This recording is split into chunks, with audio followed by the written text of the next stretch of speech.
Ayan. Good morning.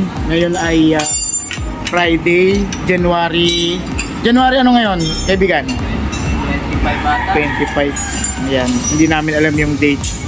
Kaya January na lang ang sasabihin ko sa inyo. Ngayon pinapagawa ko yung aking sasakyan. Anong pangalan mo, kaibigan? Nawin po. Roel. Ikaw, kaibigan, pangalan mo? Watch out! Ha? Ay, si Roger nga pala, no? Yeah. Rosel. Rosel. Ayan. Nandito kami kila Mang Nes. Mang Nes shop. Mamaya ano ko sa inyo, papakita ko sa inyo kung anong yan. Nandito tayo sa Tomas Mafia, Corner Yuseco. Siyempre, marami pa rin nagpapagawa. Isa, dalawa yung puti yung van. Tapos itong van na to, saka ako.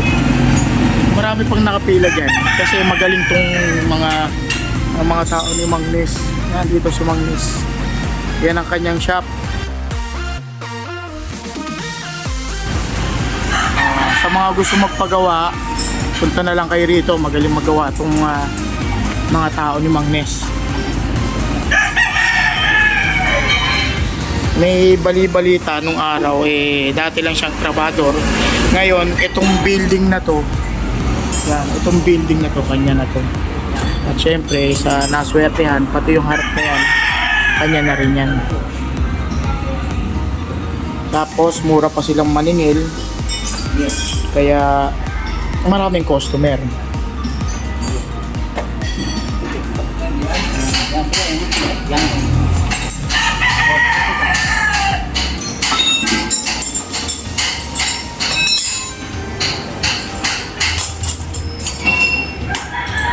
Nalimutan ko yung aking camera, kaya yung cellphone ko na lang ginawa kong camera.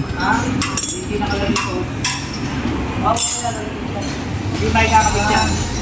Kaya angat mo yan. Ayun. Makaipit yan eh. Ito yung aking sasakyan, pinapagawa na natin. Mamaya ipapasabay natin yung sa ilalim, yung engine cover na tinatawag. Kausap na natin si Sir, baka pwede daw na maisabay. Si Sir Rosero. Tapos meron na rin sila palang mga gulong. Yan, may mga gulong na rin sila. Para kung sakaling magpapapalit kayo ng gulong at pupunta kayo rito, may mga gulong-gulong na sila. May pang kotse, may pang SUV, may pang pang sedan. Yan. Meron na pala silang rito. May pang welding na nga sila rito. May pang align na nga rin. Ay, pang balancing. Kaibigan, ano yung ginagawa mo?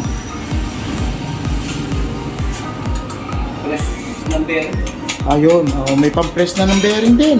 Kompleto na sila rito, mga kabisabo siya. May mga gulong. Punta na lang kayo rito sa shop nila. At mabilis pa silang magawa. Di ba, kaibigan? Anong pangalan mo? Kaway naman sa camera para panoodin mo mamaya sa sa TV. Sa YouTube na to pala, YouTube na. International na tayo. May balancing na sila, meron silang pantanggal, may pang welding na kung sakaling mahirapan silang magtanggal ng mga di ba? Kompleto sila dito kaya hindi kayo mahirapan. Punta na kayo dito sa shop ni Mang Nes. At magaling at mabilis ang mga tao. Tapos mababa pa silang maningil.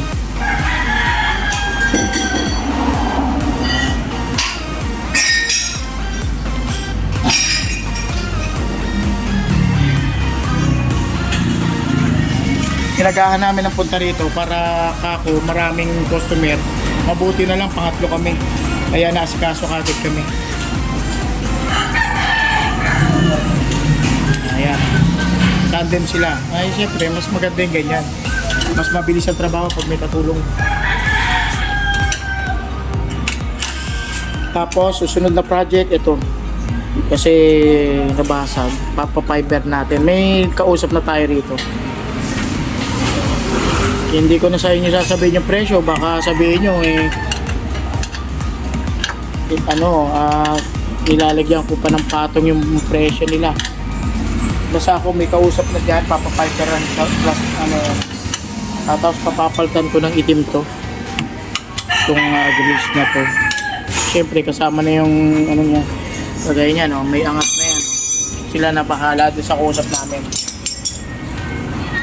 Ay, sa tingin ko, tapos na yung kabila. At, tapos na ba yan, kaibigan? Ay, hindi pa. Kala ko tapos na. Sorry. Alam mo naman tayo, mabilis tayo. Mabilis tayo magsalita.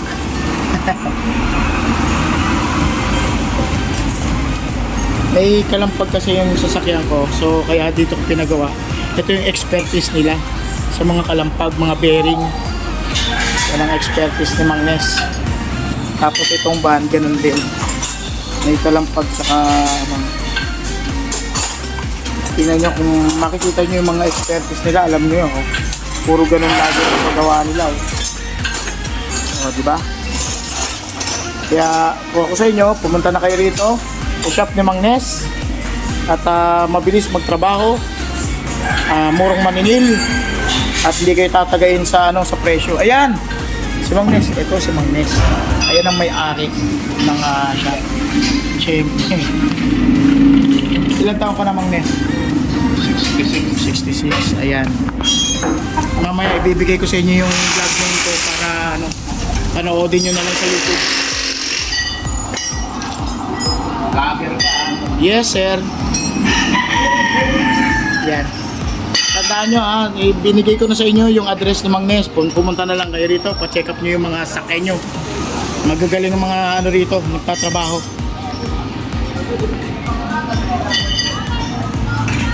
Yan, ang kanyang shop. Yun, may kausap si Mrs. doon, nagpapagawa rin kasi ito. Nagpapagawa rin siya ng taxi niya sa bearing din, kalampag. Tingnan nyo, yung may-ari mismo, makakausap nyo. Down to earth. Hop, konti na lang.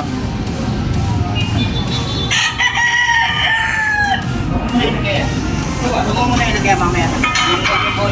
Tatagal mo na yung Sa sobrang galing maggawa rito, kahit 3 gulong lang, pwede na. Pwede nang mandar. Di ba, sir, na? Kahit 3 gulong lang, no? Sobrang galing, ganyan sila magawa rito.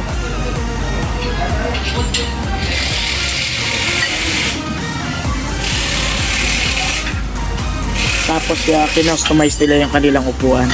Galing nga, malambot yung kanilang upuan spring. Ayan. Yan, si Mang Nes. At sa sobrang tiyaga, nabili niya na yung bahay na yan.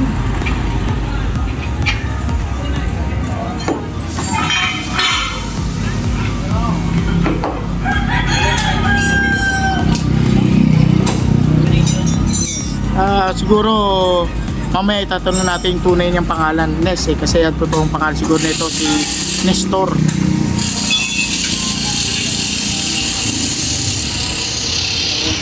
Ano bang apelyido ni Mang Nestor? Datu. Ha? Datu po. Datu? D-A-T-U. D-A-T-U. Datu. Aba. Ano pala to? Datu pala to. Naku, Diyos ko. Kalaban pala ni Magellan. Kaya pala. Ngayon nalaman natin ang apelyido ni Mang Nestor. Nestor Datu. Kalaban ni Magellan na si Lapu-Lapu, mga Datu.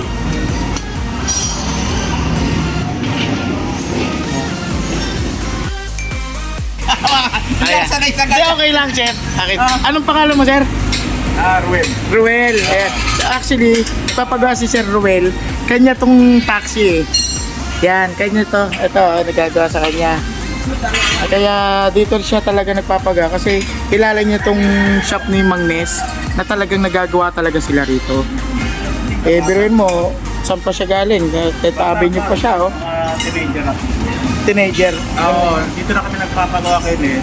Trabador pa lang siya. Oo. Yung tita ko, halos na stroke na nga eh. Meron kami dati. Yan, dito na siya. Ganon. Saka mura, maningil sa'yo. Ayun. O, diba? Sabi ko sa inyo, mga Kaya kapusapos. dinadayo ito eh. Mga taga-Marikina ang nakakausap po. Dito pa nagpapagawa. Ayun. As in talagang kilala si Mang Nes.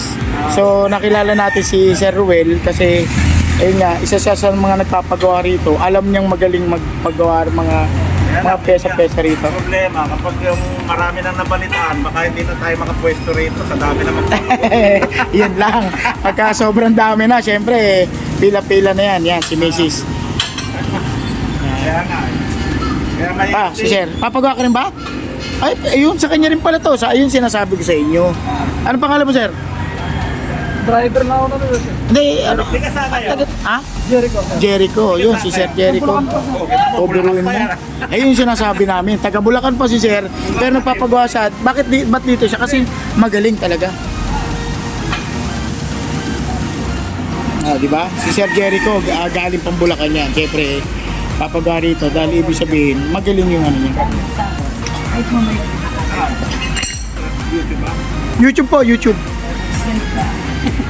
Yan. Ayun, si Mang Nes, siyempre tinitignan niya yung mga gagawin mga sasakyan.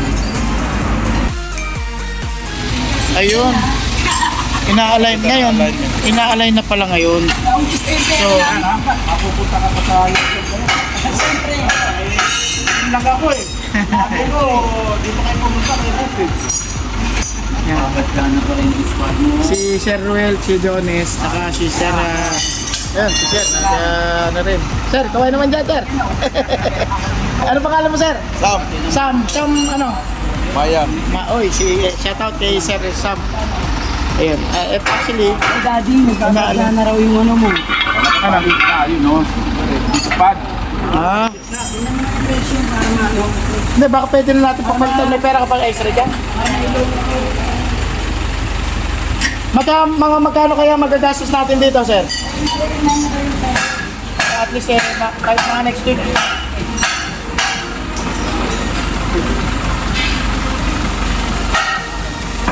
Ayan, ina-align na pala nila. Kabila, may aparato sila na ano, na pang-align. Yung brake pad daw, Alipis na raw. so kailangan na pala na kahit mga next week, Pwede. i-ano natin yan. Yung pamumuno sa ano, marami. Mabuti na lang pala napagawa namin to. At least, ayun, yung susunod naman, i-align na rin nila yun. Meron silang ano, inilalagay na aparato.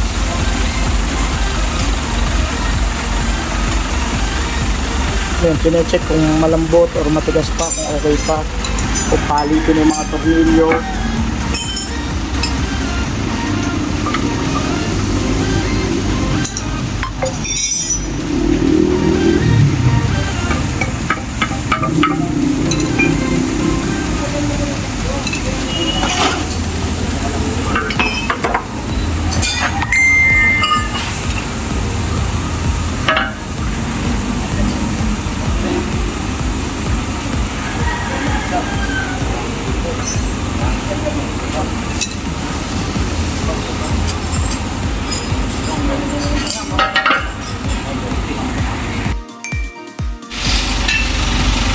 Actually, pagka ano siguro yan, yung taas baba, may ano sila eh. Ito sa atin parang wala.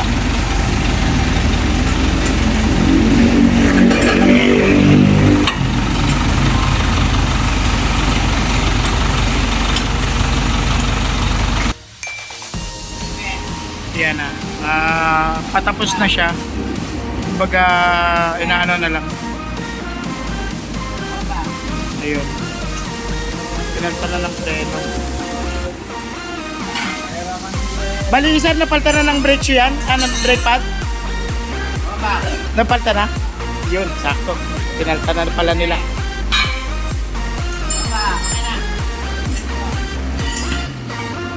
Yan.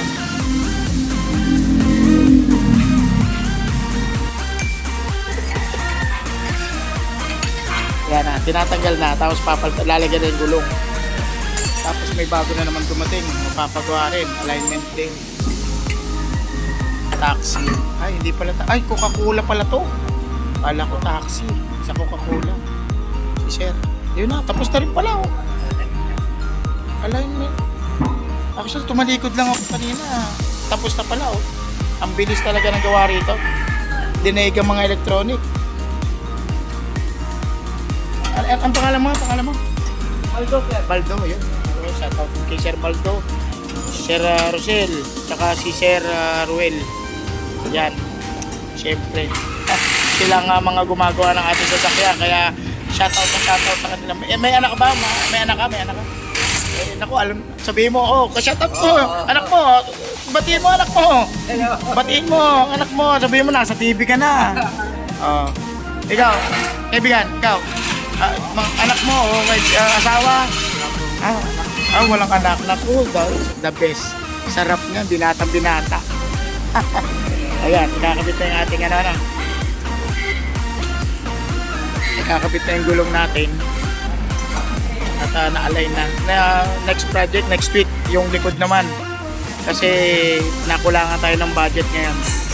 Medyo malaki ang gastos natin kahapon tsaka ngayon.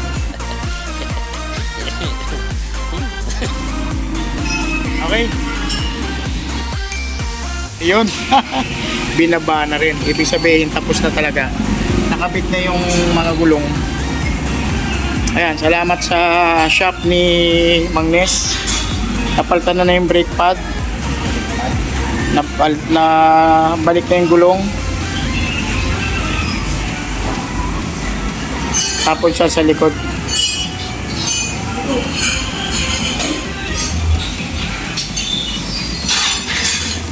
Yan.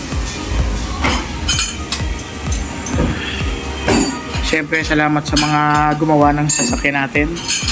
Natapos din.